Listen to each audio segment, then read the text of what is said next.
दशमस्कन्धः अथैकचत्वारिंशोऽध्यायः 41st chapter from sloka 26. अष्टन्त्य एकास्तदपास्य स उत्सवा अष्टन्त्य एकास्तदपास्य उत्सवा अष्टन्त्य एकास्तदपास्य उत्सवा अभ्यज्यमाना कृतोपमज्जनाः अभ्यज्यमाना कृतोपमज्जनाः अभ्यज्यमाना कृतोपमज्जनाः स्वपत्न्य उत्थाय निशम्य निस्वनम् स्वपन्त्य उत्थाय निशम्य निस्वनम् स्वपन्त्य उत्थाय निशम्य निस्वनम् प्रपाययन्त्योर्भमपोह्य मातरः प्रपाययन्त्योर्भमपोह्य मातरः प्रपाययन्त्योर्भमपोह्य मातरः अष्टन्त्य एकास्तदपास्य उत्सवा अभ्यज्यमाना कृतोपमज्जनाः स्वपन्त्य उत्थाय निशम्य निस्वनम् प्रपाययन्त्योर्भमपोह्य मातरः सीतासामरविन्दलोचनः सीतासामरविन्दलोचनः मनां सीतासामरविन्दलोचनः प्रगल्भलीलासितावलोकनैः प्रगल्भलीलासितावलोकनैः प्रगल्भलीलासितावलोकनैः जहारमत्तद्विरदेन्द्रविक्रमो जहारमत्तद्विरदेन्द्रविक्रमो जहारमत्तद्विरदेन्द्रविक्रमो शान्ददक्षीरमणात्मनोत्सवम् श्रीरमणात्मनोत्सवम् श्रीरमणात्मनोत्सवम् मनां सीतासामरविन्दलोचनः प्रगल्भलीलासितावलोकनैः जहारमत्तद्विरदेन्द्रविक्रमो श्रीरमणात्मनोत्सवम् दृष्ट्वा मुहुःश्रुतमनुद्रुतचेतसस्तम् निष्कामश्रुतमनकृतचेतसस्तम्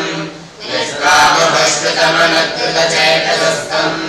तत्प्रेक्षणा उत्स्मितसुतोक्षणलब्धमानाः तत्रेक्षणा उत्स्मितसुतोक्षणलब्धमानाः तत्रेक्षणा उत्स्मितसुतोक्षणलब्धमानाः आनन्दमूर्तिमुपगुह्य दृशात्मलब्धम् आनन्दमूर्तिमुपगुह्य दृशात्मलब्धम् आनन्दमूर्तिमुपगुह्य दृशात्मलब्धम् दृश्यत्वचो जहुरनन्दमरिन्दमाधिम् दृश्यत्वजोगरनन्दमरिन्दमाधिम् दृश्यत्वजोगरनन्दमरिन्दमाधिम् यष्टामहर्षदमनकृतचेतसस्तम् तत्रेक्षणा उत्स्मितसुतोक्षणलब्धमानाः आनन्दमूर्तिमुपगुह्य दृशात्मलब्धम् यष्यत्वजोगरनन्दमरिन्दमाधिम् प्रासादशिखरारूढाः प्रासादशिखरारूढाः प्रासादशिखरारूढाः प्रीत्युत्फुल्लमुखाम्बुजाः प्रीत्युत्फुल्लमुखाम्बुजाः प्रीत्युत्फुल्लमुखाम्बुजाः अभ्यवर्षन् सौमनस्यैः अभ्यवर्षन् सौमनस्यैः अभ्यवर्षन् सौमनस्यैः प्रमदाबलकेशवो प्रमदाबलकेशवो प्रमदाबलकेशवो प्रासादशिखरारूढाः प्रीत्युत्फुल्लमुखाम्बुजाः अभ्यवर्षन् सौमनस्यैः प्रमदाबलकेशवो नद्यक्षतैः सोदपात्रैः यक्षतैः सोदपात्रैः लध्यक्षतैः सोदपात्रैः सद्गन्धैरभ्युपायनैः सद्गन्धैरभ्युपायनैः सद्गन्धैरभ्युपायनैः तावानर्थ तावानर्चुः प्रमुदिताः तावानर्चुः प्रमुदिताः तावानर्चुः प्रमुदिताः तत्र तत्र द्विजातयः तत्र द्विजातयः तत्र द्विजातयः दध्यक्षते स्तोत्रपात्रैः सगन्धैरभ्युपायनैः तावानर्चुः प्रमुदिताः तत्र द्विजातयः ऊचुः पौरा अहो गोप्यः पौराहो गोप्यः पौराहो गोप्यः तपः किमचरन् महत् किमचरन् महत् तपः किमचरन् महत् हेतौ अनुपश्यन्ति यारेतो अनुपश्यन्ति यारेतो अनुपश्यन्ति नरलोकमहोत्सवौ नरलोकमहोत्सवो नरलोकमहोत्सवो ऊचुः पौराहो गोप्यः तपः किमचरन् महत् यारेतो अनुपश्यन्ति नरलोकमहोत्सवो रजकं कञ्जिदायान्तम् रजकं कञ्चिदायान्तम् रङ्गकारं गदाग्रजः रङ्गकारं गदाग्रजः रङ्गकारं गदाग्रजः विश्वाया च तवासांसि विश्वाया च तवासांसि विश्वाया च तवासांसि भौतान्यत्युत्तमानि च भूतान्युत्तमानि च भूतान्युत्तमानि च रजकं कञ्चिदायान्तं रङ्गकारं गदाग्रजः दृष्ट्वा च तवासांसि भूतान्युत्तमानि च देह्यावयो समुचितानि देह्यावयो समुचितानि देह्यावयो समुचितानि अङ्गवासांसि चार्हतोः अङ्गवासांसि चार्हतोः अङ्गवासांसि चार्हतोः भविष्यति परं श्रेयः भविष्यति परं श्रेयः भविष्यति परं श्रेयः धातुस्तेनात्र संशयः धातुस्तेनात्र संशयः धातुस्तेनात्र संशयः देह्यावयो समुचितानि अङ्गवासांसि चार्हतोः भविष्यति परं श्रेयः धातुस्तेनात्र संशयः प्रयाचितो भगवता याचितो भगवता स याचितो भगवता परिपूर्णेन सर्वतः परिपूर्णेन सर्वतः परिपूर्णेन सर्वतः आक्षेपं ऋषितः प्राह साक्षेपं ऋषितः प्राह साक्षेपं ऋषितः प्राह यो राज्ञः सुदुर्मदः यो राज्ञस्तु दुर्मदः धृत्यो राज्ञस्तु दुर्मदः स याचितो भगवता परिपूर्णेन सर्वतः साक्षेपं ऋषितः प्राह धृत्यो राज्ञस्तु दुर्मदः ईदृशान्येव वासांसि ईदृशान्येव वासांसि ईदृशान्येव वासांसि नित्यं गिरिवनेचराः नित्यं गिरिवनेचराः नित्यं गिरिवनेचराः परिधत्त किमुद्वृत्ता परिधत्त किमुद्वृत्ता परिधत्त किमुद्वृत्ता राजद्रव्याण्यभीप्सथ राजद्रव्याण्यभीप्ससा राजद्रव्याण्यभीप्ससा ईदृशान्येव वासांसि नित्यं गिरिवनेचराः परिधत्त किमुद्वृत्ता राजद्रव्याण्यभीप्ससा याताशु बालिशामैवम्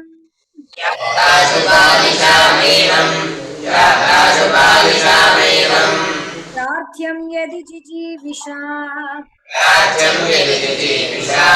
प्रार्थ्यं यदि जिजीविषा बध्नन्ति घ्नन्ति लुम्पन्ति बध्नन्ति घ्नन्ति लुम्पन्ति बध्नन्ति घ्नन्ति लुम्पन्ति रक्तं राजकुलानि वै रक्तं राजकुलानि वै रक्तं राजकुलानि वै यातासु बालिशामेवं प्राच्यं यदि जीविषा बध्नन्ति घ्नन्ति लुम्पन्ति रक्तं राजकुलानि वै एवं विकथमानस्य एवं विकथमानस्य को देवकी सुतः देवकी सुतः कुपितो देवकी सुतः रजकस्य कराग्रेण रजकस्य कराग्रेण यत्कायादपातयत् शिरकायादपातयत् एवं विकथमानस्य कुपितो देवकी सुतः रजकस्य कराग्रेण शिरकायादपातयत् तस्यानुजीविनः सर्वे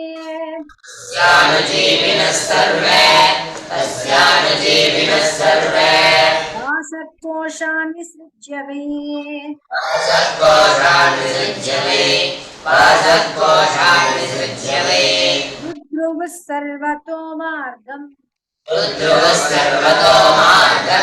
रुद्रुवः सर्वतो मार्गम् वासांसि जगृहेच्युतः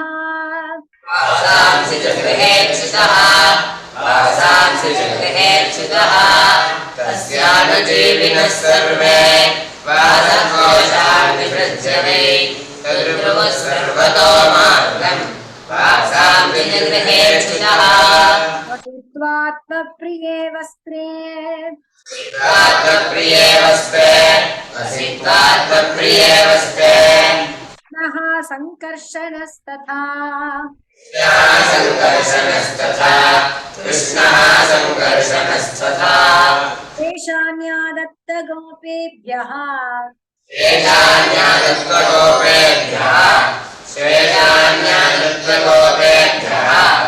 विसृज्य भुवि कानिचित्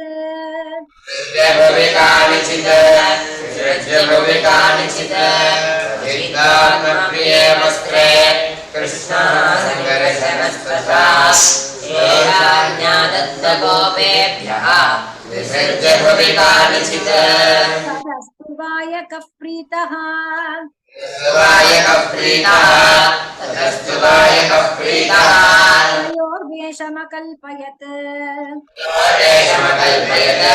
तयोर्वेषमकल्पयत् चित्रवर्णैः चैलैः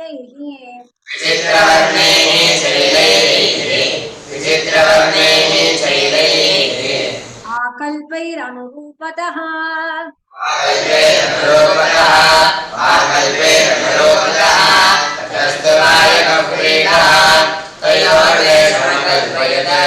विचित्रवर्णैः शैलैः आकल्पैरनुरूपतः नानालक्षणवेषाभ्याम्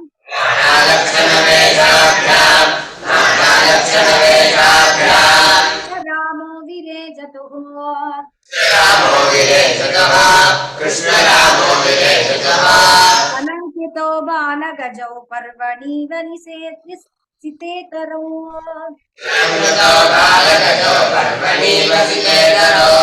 फलङ्कृतो बालगजो वसितेतरो नानालक्षणवेषाभ्याम् कृष्णरामो विरेजतः फलङ्कृतो बालगजो पर्वणि वसितेतरो तस्य प्रसन्नो भगवान् प्रादात् सारूप्यमात्मनः प्रसन्नो भगवान् प्रादात् सारूप्यमात्मनः तस्य प्रसन्नो भगवान् प्रादात् सारूप्यमात्मनः प्रियं च परमां लोके बलैश्वर्यस्मृतीन्द्रियम् परमान् लोके फलैश्वर्यस्मृतीन्द्रियम् परमान् लोके फलैश्वर्यस्मृतीन्द्रियम् तस्य प्रसन्नो भगवान् प्रादात् सारूप्यमात्मनः श्रियं च परमां लोके फलैश्वर्यस्मृतीन्द्रियम् सुदाम्नो भवनं मालाकारस्य जग्मतुः सुदाम्नाभरणं मालाकारस्य जग्मतः सुदाम्नाभरणं मालाकारस्य जग्मतः तौ दृष्ट्वा स समुत्थाय ननाम शिरसा भुवि समुत्थाय नाम शिरसा भुवि तो दृष्ट्वा समुत्थाय नाम शिरसा भुवि सुदाम्नाभरणं मालाकारस्य जग्मतः तो दृष्ट्वा समुत्थाय नाम शिरसा भुवि तयोः आसनमानीय पद्यं च अर्घ्य अर्हणादिभिः तयोः आसनमानीय पाद्यं च अर्घ्यर्हणादिभिः तयोः आसनमानीय पाद्यं च अर्घ्यर्हणादिभिः पूजां सानुगयोश्चक्रे स्रक्ताम्बूल अनुलेपनैः पूजां सानुगयोश्चक्रे पूजां सानुगयोश्चक्रे ताम्बूलानुलेपनैः तयोः आसनमानीय पाद्यं च अर्घ्यर्हणादिभिः पूजां सानुगयोश्चक्रे ताम्बूलानुलेपनैः प्राहणसार्थकं जन्म पावितं च कुलं प्रभो सार्थकं जन्म पावितं च कुलं प्रभो प्राहणसार्थकं जन्म पावितं च कुलं प्रभो पितृदेवर्षयो मह्यं तुष्टा हि आगमनेन वा पितृदेवर्षयो मह्यं तुष्टा हि आगमनेन वा पितृदेवर्षयो मह्यं तुष्टा हि आगमनेन वा प्राहणसार्थकं जन्म पावितं च कुलं प्रभो पितृदेवर्षयो मह्यं तुष्टा हि आगमनेन वा भवन्तौ किल विश्वस्य जगतः कारणं परम् भवन्तो किल विश्वस्य जगतः कारणं परम् भवन्तो किल विश्वस्य जगतः कारणं परम् अवतीर्णा विहांशेन क्षेमाय च भवाय च अवतीर्णाभिहांशेन क्षेमाय च भवाय च अवतीर्णाभिहांशेन क्षेमाय च भवाय च भवन्तो किल विश्वस्य जगतः कारणं परम् अवतीर्णाभिहांशेन क्षेमाय च भवाय च नहि वा विषमा दृष्टिः सुहृदो जगदात्मनोः विषमा दृष्टिः सुहृदो जगदात्मनोः नहि वा विषमा दृष्टिः सुहृदो जगदात्मनोः अमयो सर्वभूतेषु भजन्तं भजतोरपि भजतोरपि समयो सर्वभूतेषु भजन्तं भजतोरपि विषमा दृष्टिः सुहृदो जगदात्मनोः समयो सर्वभूतेषु भजन्तं भजतोरपि तावाज्ञापयतं भृत्यं किमहं करवाणि वा तावाज्ञापयतं भृत्यं किमहं करवाणि वा तावाज्ञापयतं भृत्यं किमहं करवाणि वा पुंसोऽत्यनुग्रहो ह्येष भवद्भिः यन्नियुज्यते पुंसोऽत्यनुग्रहो ह्येष भवद्भिः यन्नियुज्यते पुंसोऽत्यनुग्रहो ह्येष भवद्भिः यन्नियुज्यते तावाज्ञापयतं भृत्यं किमहं करवाणि वा पुंसोऽत्यनुग्रहो ह्येष भवद्भिः यन्नियुज्यते नित्यभिप्रेत्य राजेन्द्र सुदामा प्रीतमानसः राजेन्द्रसुदामा प्रीतमानसः राजेन्द्रसुदामा प्रीतमानसः हस्ते सुगन्धै कुसुमैः माला विरचिता ददौ सुगन्धे कुसुमैः माला विरचिता ददौ स्वस्ते सुगन्धे कुसुमैः माला विरचिता ददौ इत्यभिप्रेत्य राजेन्द्रसुदामा प्रीतमानसः स्वस्ते सुगन्धे कुसुमैः माला विरचिता ददौ विस्वलङ्कृतौ प्रीतौ कृष्णरामौ सहानुगौ विस्वलङ्कृतो प्रीतो कृष्णरामो सहानुगौ विस्वलङ्कृतो प्रीतो कृष्णरामो सहानुगौ प्रणदाय प्रपन्नाय ददतुर्वरदौ वरान् प्रणदाय प्रपन्नाय ददतुर्वरदो वरान् प्रणदाय प्रपन्नाय ददतुर्वरदो वरान्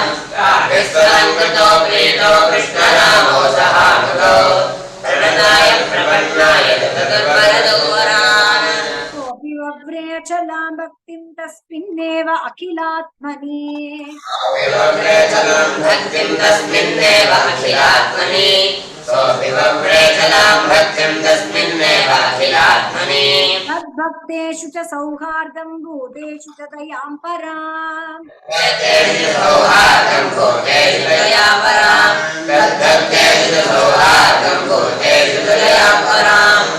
विवव्रेचलां भक्तिं तस्मिन्नेव अखिलात्मनि तद्भक्तेषु सौहार्दं भूतेषु दयां पराम् तस्मै वरं दत्त्वा श्रियं च अन्वयवर्धिनी तस्मै वरं दत्त्वा श्रियं च अन्वयवर्धिनी